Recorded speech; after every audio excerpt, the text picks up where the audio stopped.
The Admiral's boots echoed through the hangar like a judge's gavel. 23 pilots stood at attention, their flight suits crisp under the Nevada sun bleeding through the open bay doors.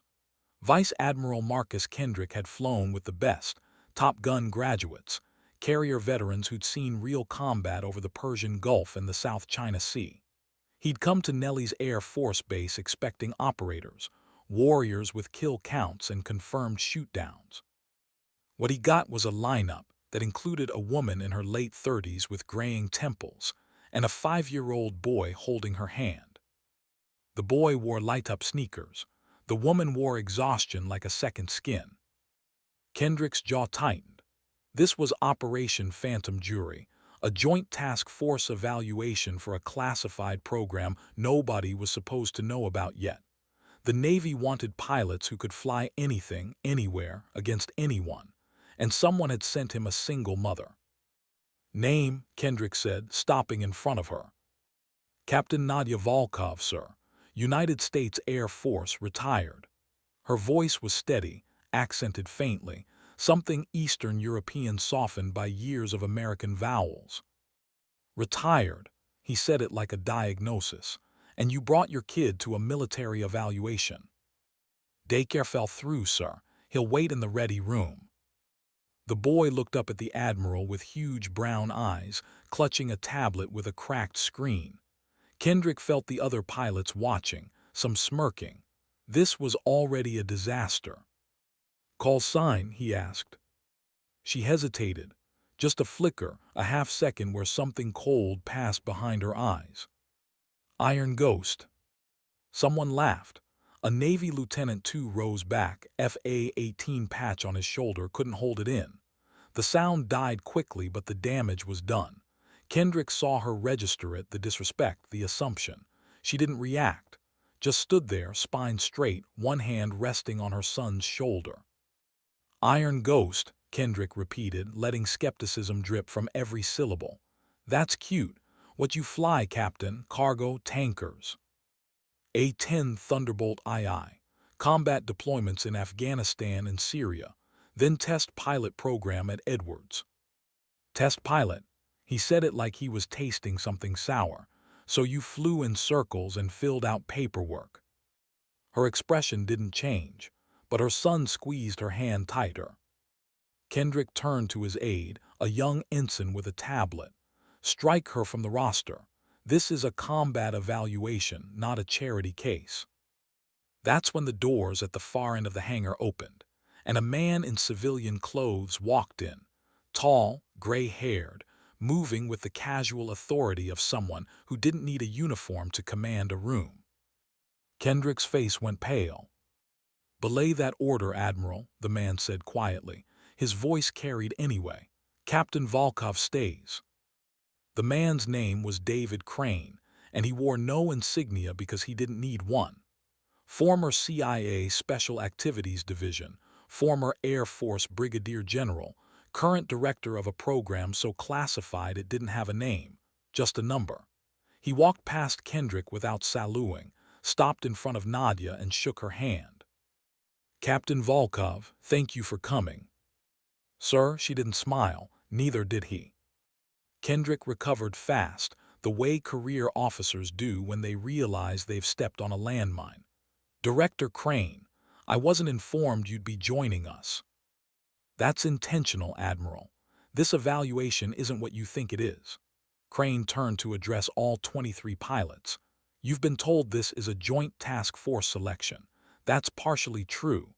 What you haven't been told is that we're evaluating you for something that doesn't exist yet, a platform that hasn't been publicly acknowledged, and a mission profile that will redefine air superiority for the next 30 years. Silence, the kind that has weight. Some of you have impressive records," Crane continued. "Carrier landings in bad weather, air-to-air kills, Medal of Honor recommendations, that's all fine, but what we need is something different.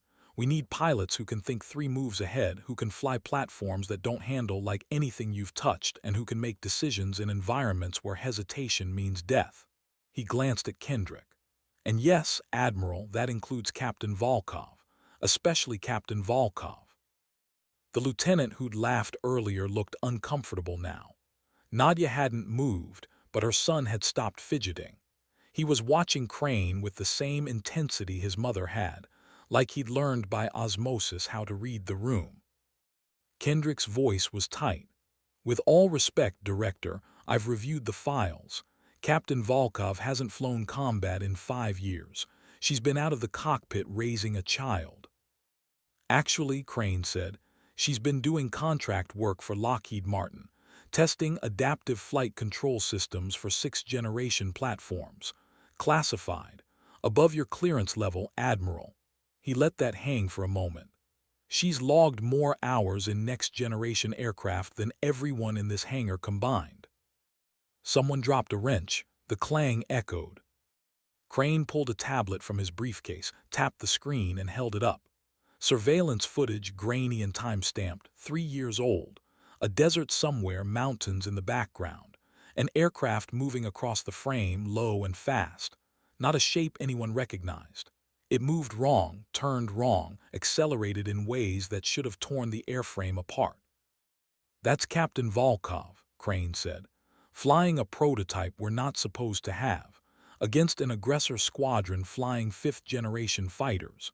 She splashed 4 bandits in 11 minutes without taking a single hit.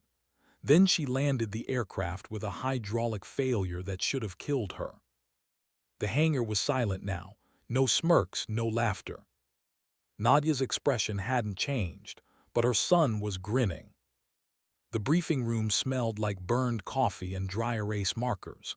Kendrick sat at the head of the table, hands folded, jaw working like he was chewing on something bitter. 15 pilots had made the first cut. Nadia sat in the back row, her son asleep across 2 chairs beside her, head pillowed on her thigh. She draped her flight jacket over him. Crane stood at the front with a remote control, the projection screen behind him showing a single image, a silhouette of an aircraft that didn't look quite real. Angular, blended surfaces, no visible control surfaces. It looked like something carved from a single piece of obsidian. "This is the YF-47 Wraith," Crane said. "Fourth prototype of a fully adaptive AI-assisted air superiority platform. It doesn't have traditional control surfaces. It uses directed thrust vectoring, plasma flow control, and predictive AI to respond to pilot inputs faster than human reflex allows.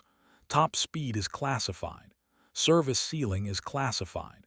Weapons loadout is classified. What I can tell you is this: it's the most dangerous aircraft ever built. And it will eat you alive if you're not good enough." A Navy pilot raised his hand. Commander Rachel Okoy, an F-35 veteran with 300 carrier traps. "Sir, if it's AI-assisted, why do we need pilots at all?" "Because the AI doesn't make decisions," Crane said. "It amplifies the pilot's intent. If you're indecisive, it hesitates. If you're aggressive, it's lethal. If you panic, it will kill you faster than the enemy will." He clicked to the next slide, a photo of a crash site, wreckage scattered across a salt flat. That was Lieutenant Marcus Huang, excellent pilot. Princeton graduate, astrophysics degree, test pilot school honor graduate. The Wraith read his fear during a high-G turn and interpreted his inputs wrong.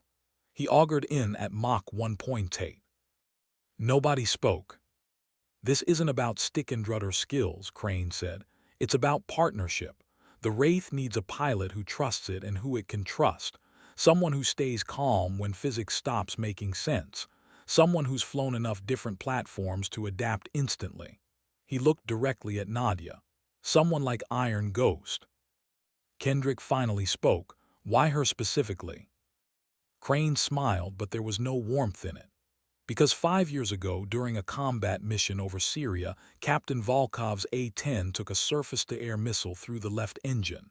The aircraft was unflyable, hydraulics gone, half the tail missing, fire in the cockpit. Air traffic control told her to eject. Her wingman told her to eject. She didn't. She flew that dying aircraft 30 miles back to friendly territory, put it down in a dry riverbed, and walked away with second-degree burns and a concussion." He paused. "Then she went back the next day and flew again." Nadia's eyes were closed. Her hand rested on her son's hair. "That's Iron Ghost," Crane said quietly. The first flight evaluation was supposed to be simple.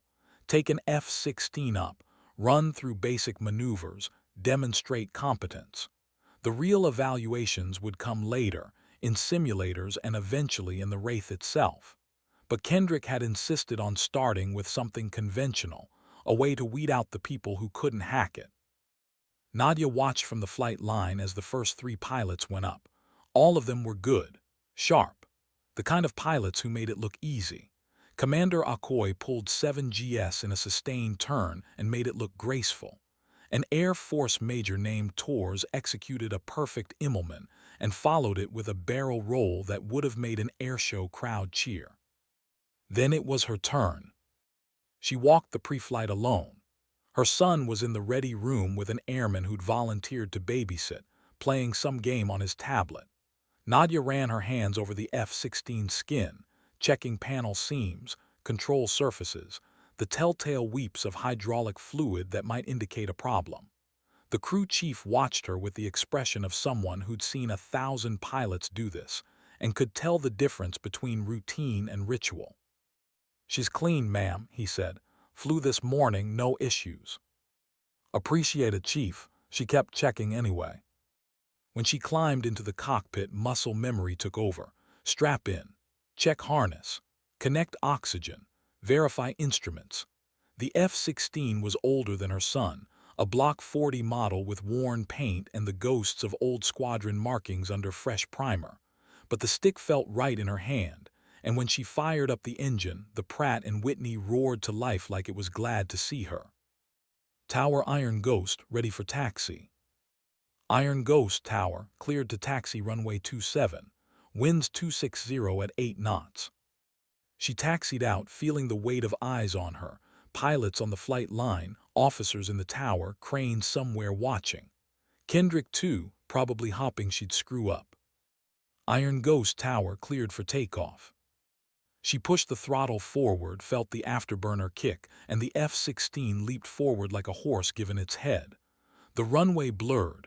Rotate, gear up, and then she was airborne, climbing into the Nevada sky, and everything else fell away. For the first time in 5 years, Nadia felt like herself again. She ran through the prescribed maneuvers with mechanical precision. Aileron rolls, loops, a split S that pushed her down into the seat with the weight of 4GS. But she didn't stop there.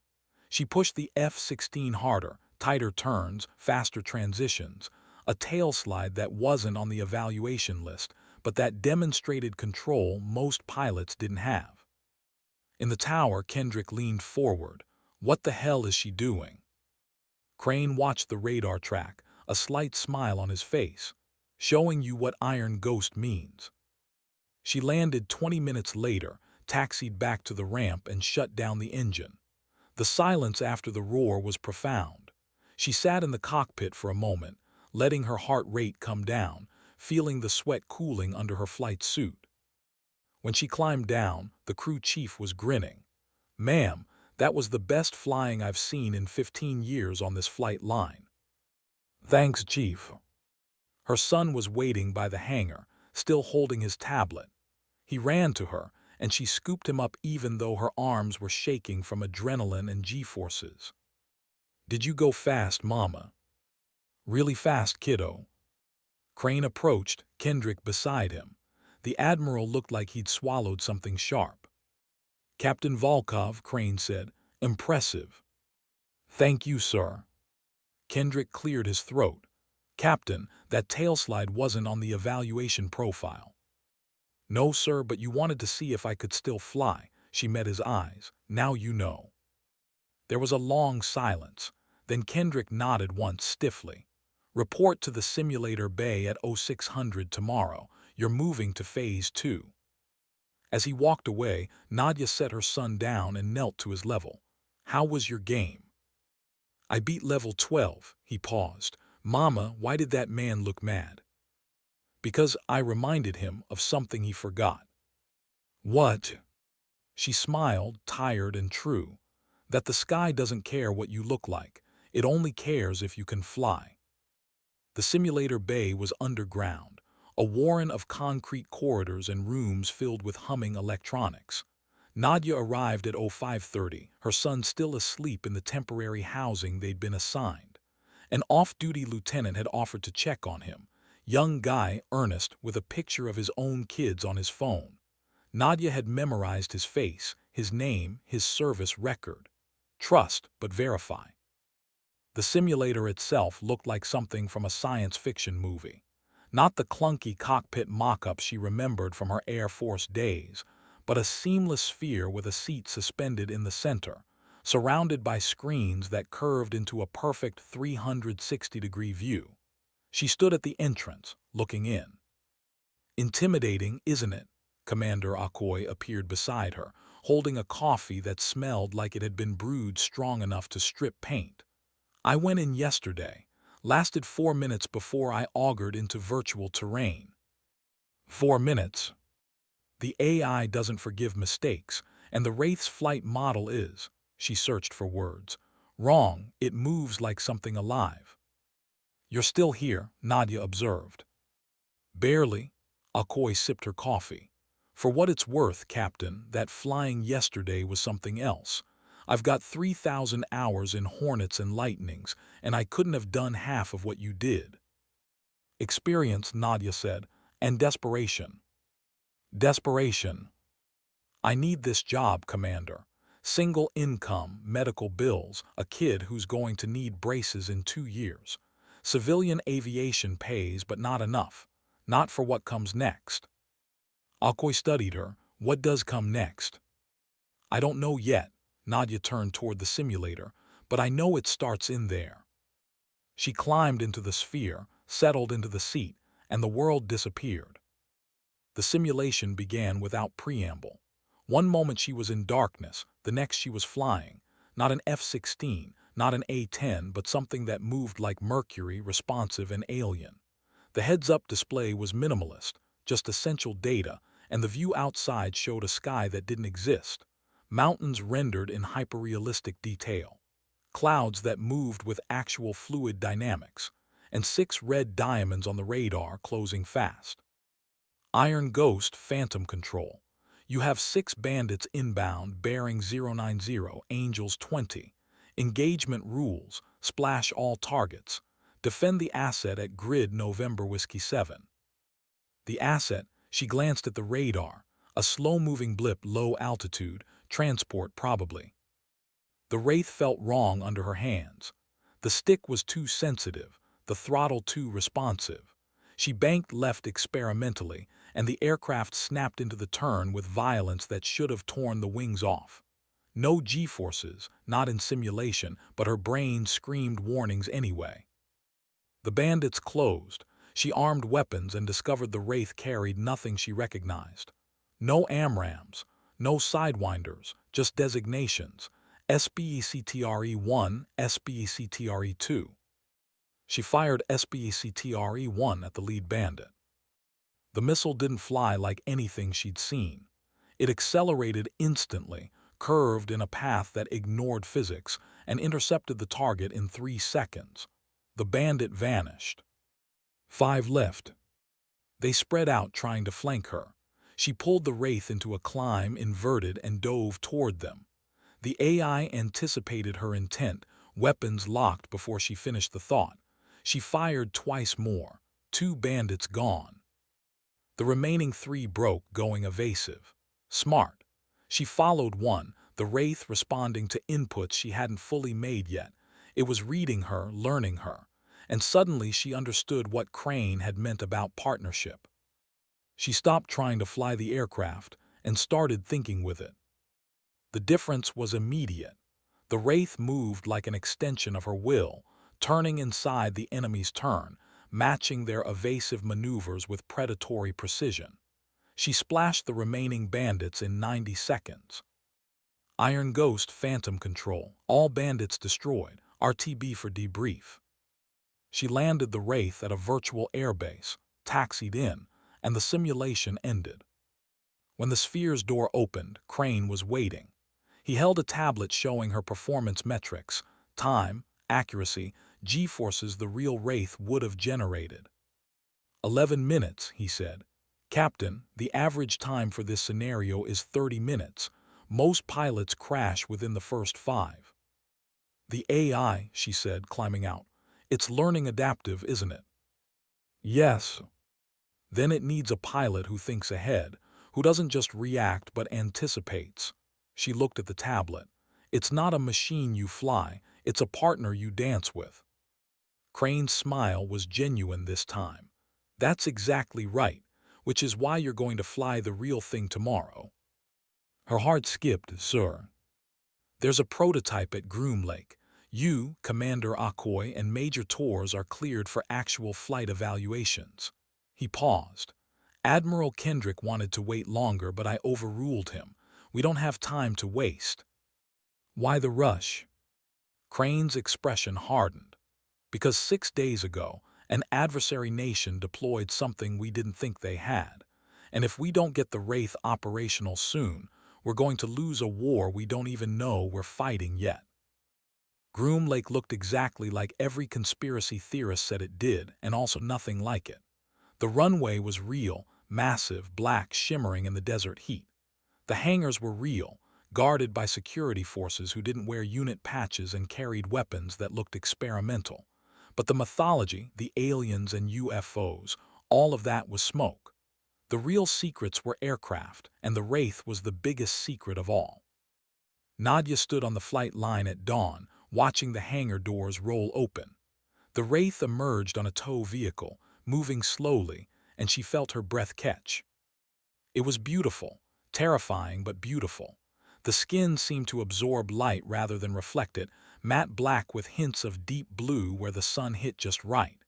No seams, no rivets, like it had been grown rather than built. The cockpit was a dark teardrop, barely visible, landing gear that looked too delicate to support the weight. Jesus, Torres breathed beside her. That's not an airplane, that's a spaceship. Akoy said nothing, but her hand had tightened on the strap of her helmet bag. Crane joined them, pointing at the Wraith. $43 million of research per square inch. Composite materials we invented for this platform. Engines that don't officially exist. And an AI that's smarter than anyone in this conversation. He looked at Nadia. You're first up, Captain. 1 hour, local airspace, basic handling characteristics. The AI is in training mode, which means it won't try to kill you. Probably. Probably, she repeated. We've lost 2 pilots to this aircraft, Captain. I won't lie to you, it's dangerous, but it's also necessary, and I believe you can handle it. He handed her a flight suit different from standard issue, embedded sensors, conductive fibers, something high-tech. The suit feeds biometric data to the AI, heart rate, respiration, neural activity. It helps the aircraft understand your state of mind. She took it without comment, when to change. 20 minutes later, she was climbing the ladder into the Wraith's cockpit. The seat molded to her body, the harness connected itself automatically, and the canopy closed with a sound like a bank vault ceiling. For a moment, claustrophobia clawed at her. Then the displays came alive and she forgot everything else. Iron Ghost, this is Wraith Control. Confirm biometric sync. Sync confirmed. Her voice sounded strange in the helmet, clearer, processed through systems she didn't understand. Iron Ghost, you are cleared to taxi. The aircraft will handle most functions automatically during ground ops. Once airborne, you'll have full manual control. The Wraith moved before she touched anything, taxiing itself smooth and precise. She felt it, a presence and awareness. The AI wasn't just software, it was something more. Iron Ghost cleared for takeoff. Winds 270 at 6 knots. Altimeter 29902. She took the controls. The stick felt alive under her palm, warm, almost organic. Here we go, she whispered. Throttle forward. The engine spooled up, not a roar, but a sound like tearing silk, a high-pitched scream that resonated in her bones. The Wraith accelerated like physics was optional. Rotate. And she was airborne, climbing at an angle that should have stalled any normal aircraft. But the Wraith just kept accelerating, kept climbing, the ground falling away so fast it felt like the planet was dropping rather than her rising. At 20,000 feet, she leveled off and took a breath. Wraith control Iron Ghost, I have control. Copy Iron Ghost, proceed with handling evaluation. She started gently. A turn.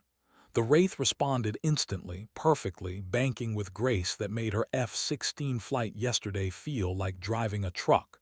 She tightened the turn, pulling GS, and the aircraft stayed glued to her intent. No lag, no delay. She climbed, dove, rolled.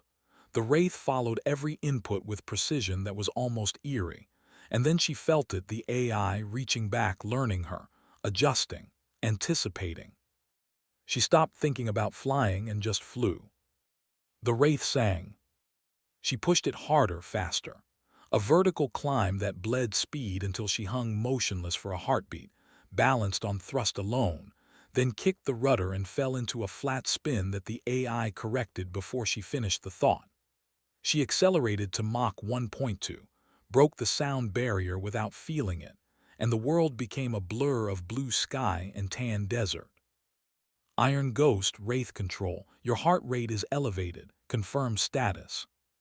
She laughed, actually laughed, full and genuine. Status is excellent control.